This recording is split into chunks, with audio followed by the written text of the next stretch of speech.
Hello everyone, आप सब कैसे हैं? हमें उम्मीद है कि आप सब बहुत अच्छे होंगे। Good morning all of you. आज मैं जो मनोहर रे प्रश्नावली 1A का कुछ क्वेश्चन बता चुका था, आज उसके बाद मैं बताऊंगा, ध्यान दीजिएगा। आज आपको बताना है उसमें क्वेश्चन नंबर जो है, क्वेश्चन नंबर 11 बताना है। क्वेश्चन नंबर 11, 10 तक हो गया था, अब 11 हम बता दे रहे हैं आप सबको। क्वेश्चन नंबर 11, क्वेश्चन नंबर 11 कह रहा है कि निम्नलिखित कथनों में से कौन से कथन सत्य हैं अथवा कौन से असत्य हैं। निम्नलिखित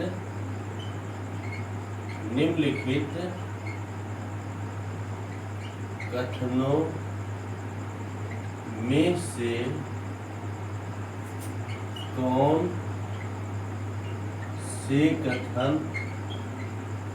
से कथन सत्य हैं और कौन से कथन सत्य हैं और अथवा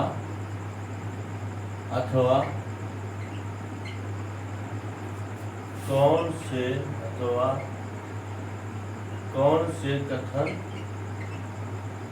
कथन असत्य। आपको ये बताना है अब कि ये जो दिया गया है, निम्नलिखित जो नीचे दी जाएगी, निम्नलिखित कथनों जो नीचे हम कथन देंगे, इसमें से बताना है कि क्या सही है क्या गलत है, आपको बताना है। तो पहला क्वेश्चन कह रहा है कि दो धन अभाज्य पूर्णांकों का गुणन दो धन अभाज्य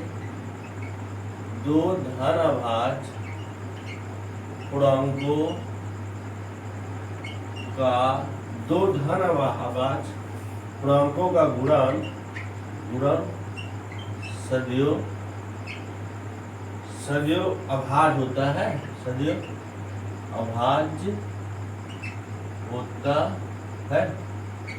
इसमें कह रहा है कि दो धन अभाज्य पूर्णांकों का गुणन जो है सदैव अभाज्य होता है। कोई दो धन अभाज्य पूर्णांक ले लीजिए, कोई भी ले लीजिए आप, और देखिए कि क्या जो है दो धन अभाज्य पूर्णांकों का गुणन जो है सदैव अभाज्य होता है। जैसे मैं ले रहा हूँ कोई मैं धन अभाज्य पूर्णांक ले रहा हूँ, और देख रहा हूँ क्या जो है उनका गुणा करने पे अभाज्य मिल रहा है। तो कोई दो धन अभाज्य पूर्णांक मैं ले रहा हूँ, कोई भी आप ले सकते हैं, जैसे मैं ले रहा हूँ 2, 3 ले रहा हूँ, और इनका आपस में गुणन किया जाए 2 × 3 बराबर 6 आ। तो क्या 6 जो है अभाज्य है? नहीं है, क्योंकि अभाज्य वे संख्या होती हैं जिनकी केवल 2 गुणनखंड होते हैं, अर्थात वह केवल 1 से कटे और अपने आप से कटे। लेकिन ऐसा 6 में नहीं दिख रहा है, क्योंकि 1 से तो कटेगा और 6 से भी कटेगा, लेकिन और अन्य संख्याओं से भी कटेगा। 2 और 3 से कट रहा है, नहीं कट रहा। तो इसलिए हम कह सकते हैं कि किसी भी दो धन अभाज्य पूर्णांक का जो गुणन होता है वह अभाज्य नहीं होता, अभाज्य नहीं है ना। इसलिए ये जो है क्या हो जाएगा, कथन जो है ये कथन आपका असत्य हो जाएगा। क्या हो जाएगा? असत्य। ये कथन असत्य। समझ में आया? इसके बाद मैं बी बता रहा हूँ, इसमें से बी है आपका, दो धन अभाज्य पूर्णांकों का योग सदैव अभाज्य होता है। दो धन अभाज्य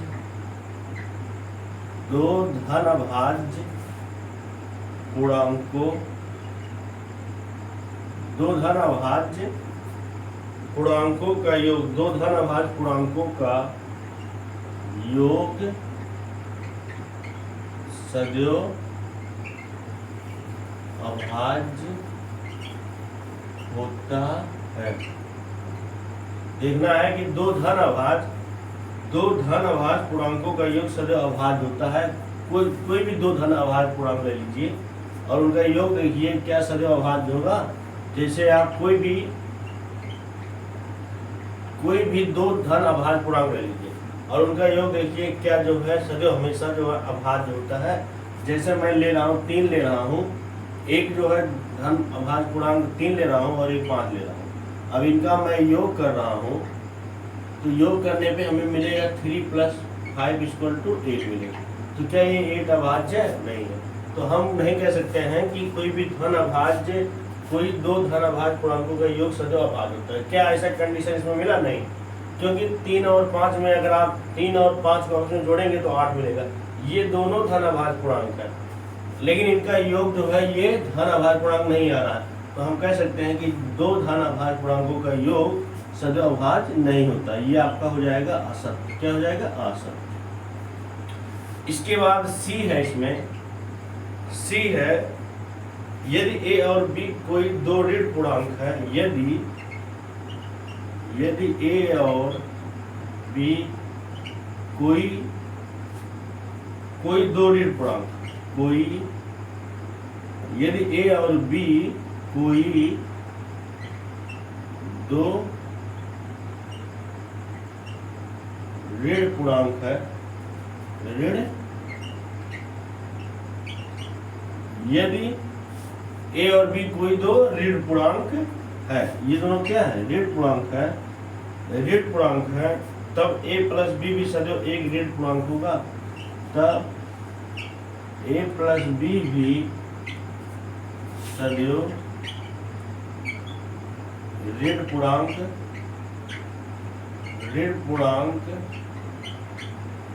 होगा। देखिए, आपको क्वेश्चन में बता रहा है कि यदि ए और बी कोई दो ऋण पूर्णांक, कोई भी दो ऋण पूर्णांक आप ए और बी ले लीजिए और उनका योग करिए, तो क्या वो सदैव ऋण पूर्णांक होगा? जैसे मैं एग्जांपल से समझा दे रहा हूँ, कोई भी दो ऋण पूर्णांक ले लीजिए, तो आप दो ऋण पूर्णांक मान लीजिए ले लेते हैं आप, दो ऋण पूर्णांक आप ले रहे हैं, -2 ले रहे हैं, -5 ले रहे हैं, तो ये दो ऋण पूर्णांक आप दो ले लिए।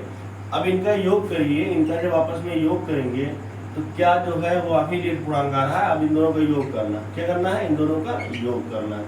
तो इस तरह से -2, अभी प्लस का -5 इक्वल टू -7 आ रहा है ना, तो हम कह सकते हैं कि किन्हीं भी दो ऋण पूर्णांक का जो योग होता है वह माइनस मतलब ऋण पूर्णांक आता है। क्या था? ऋण पूर्णांक है कि नहीं है? ये ऋण पूर्णांक है कि नहीं है? इसलिए कह सकते हैं कि क्या है आपका कथन सत्य। तो मुझे उम्मीद है दोस्तों कि ये आपको समझ में आया होगा। आप इसका स्क्रीनशॉट ले लीजिए, बस इसके बाद मैं इसके आगे का क्वेश्चन बता रहा हूँ।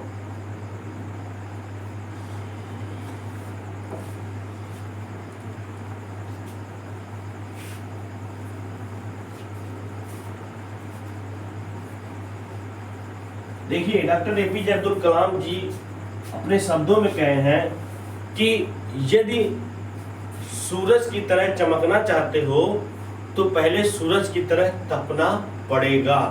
तो यही मैं कह रहा हूं कि पहले आपको मेहनत करना पड़ेगा, संघर्ष करना पड़ेगा, तभी आप सूरज की तरह चमक सकते हैं। इसके बाद आ रहा है आपका 12वां क्वेश्चन है, 12वां क्वेश्चन मार्कर से इसने चला, 12वां क्वेश्चन है आपका। 12वां क्वेश्चन कह रहा है इसमें कि यदि ए एक धन पूर्णांक है, यदि ए एक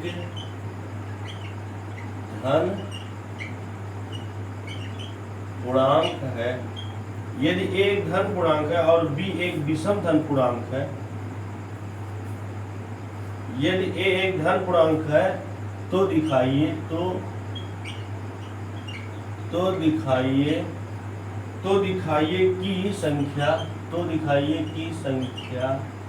संख्या ए ब्रैकेट में ए, दूसरा a+1, तीसरा a+2 और इसके बाद आ रहा है a+3।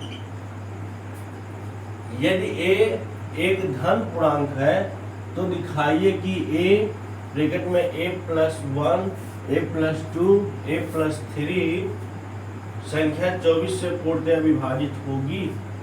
संख्या 24 से पूर्णतया विभाजित होगी।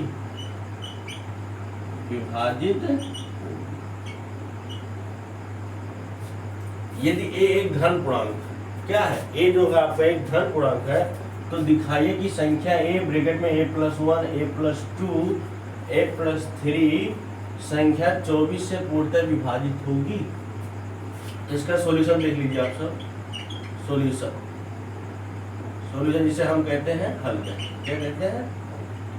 देखिए पहले आपको क्या करना है कि यदि a एक धन पूर्णांक है, यदि a क्या है? धन पूर्णांक है, तो आप कह सकते हैं कि ये जो क्रमागत संख्या है कि नहीं है, a है, मान लीजिए 1 होगा तो ये क्या होगा? 2 होगा, ये 3, मान लीजिए a बराबर 1 है तो ये 1 हो जाएगा 1, और ये 2 हो जाएगा, 3 हो जाएगा, ये 4 हो जाएगा। नहीं, क्रमागत संख्याएं दिख रही है ना, 1 2 3 4 ऐसे आ रहा है। a बराबर अगर 1 ले लिया जाए तो हम देख रहे हैं कि ये चारों क्रमागत संख्याओं में ये जो चौथी संख्या है वो 4 से कट रहा है कि नहीं कट रहा है, और उसके बाद इन तीनों क्रमागत संख्याओं में जो तीसरी संख्या है 3, ये 3 से कट जाएगा कि नहीं, कट जा रहा है कि नहीं कट जा रहा है, और दो क्रमागत संख्याओं में इसमें से 2 से कट जा रहा है कि नहीं कट जा रहा है। तो ये संख्या देख रहे हैं हम कि 4 से भी कट जा रहा है, और उसके बाद 3 से कट जा रहा है, 2 से कट जा रहा है, तो यह पूरी संख्या जो है मतलब इनके गुणनफल से भी कट जाएगा। तो हमें इस तरह से लिखना है कि a कामा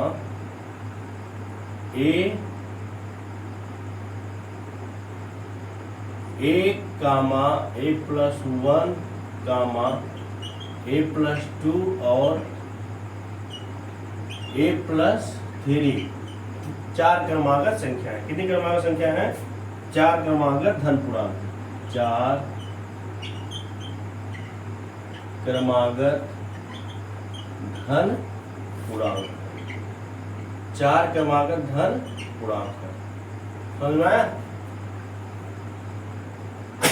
क्योंकि देखिए क्योंकि इसमें आप देख रहे हैं कि ये a मान लीजिए बराबर 1 ले लें तो ये 1 होगा, 2 होगा, 3 होगा, ये 4 होगा। तो ये जो है a comma a plus 1 comma a plus 2 और a प्लस 3 जो है 4 क्रमागत धन पूर्णांक है। इसलिए 4 क्रमागत धन पूर्णांक है, इसलिए चौथा पूर्णांक जो होगा ये 4 से विभाजित हो जाएगा। क्या है? अतः इनमें से एक जो है, क्योंकि 4 क्रमागत धन पूर्णांक है ना, मान लीजिए a बराबर 1 ले लेंगे तो 1 होगा, उसके बाद 2 होगा, 3 होगा, 4 होगा, या कोई भी a बराबर 3 ले लीजिए, 3 होगा, 4 होगा, 5 होगा, 6 होगा, ऐसे ही ये सब क्रमागत धन पूर्णांक। तो अतः इनमें से एक जो है, जब 4 क्रमागत धन पूर्णांक है तो इनमें से एक 4 से कट जाएगा नहीं कट जाएगा? अतः इनमें से एक अतः इनमें से एक 4 से विभाजित, 4 से क्या होगा? 4 से विभाजित होगा, 4 से क्या होगा? विभाजित होगा। इसी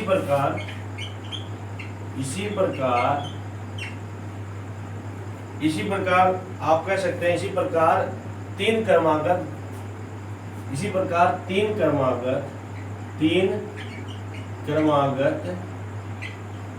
धन पूर्णांकों में, 3 क्रमागत धन पूर्णांकों में से एक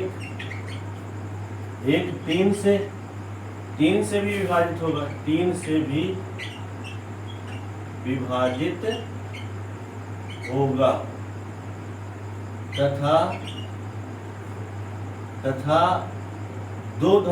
तथा इनमें से 2 धन पूर्णांकों में से, देखिए तीसरा, अगर 3 क्रमागत धन पूर्णांक रहेगा तो इनमें से एक जो है 3 से विभाजित होगा कि नहीं होगा, तथा इनमें से 2 क्रमागत धन पूर्णांकों में, 2 क्रमागत धन पूर्णांकों में से एक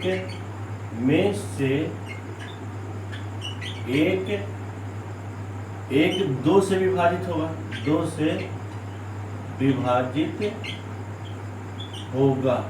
विभाजित होगा। अतः हम कह सकते हैं अतः संख्या, क्योंकि देखिए ये जो संख्या है, जो क्रमागत 4 क्रमागत धन पूर्णांक है, यह जो है 4 से भी कट जा रहा है। 4 क्रमागत धन पूर्णांकों की वजह से इनमें से एक संख्या 4 से कट जाएगी, फिर 3 क्रमागत धन पूर्णांकों में से एक संख्या 3 से कट जाएगी, और 2 क्रमागत धन पूर्णांकों में से एक संख्या 2 से कट जाएगी। तो अतः संख्या हम कह सकते हैं a ब्रैकेट में a plus 1, a plus 2, a plus 3 संख्या 2 गुणे 3 गुणे 4 बराबर 2 3 6 24 से पूर्णतया विभाजित हो जाएगी। तो मुझे उम्मीद है कि ये समझ में आ गया होगा, क्योंकि देख ही रहे हैं मार्कर में इंक मेरे ख्याल से कम है, तो मैं अभी इसी पे स्टॉप कर दे रहा हूँ। इसके बाद मैं अगले वीडियो में बताऊंगा। Thank you so much all of you.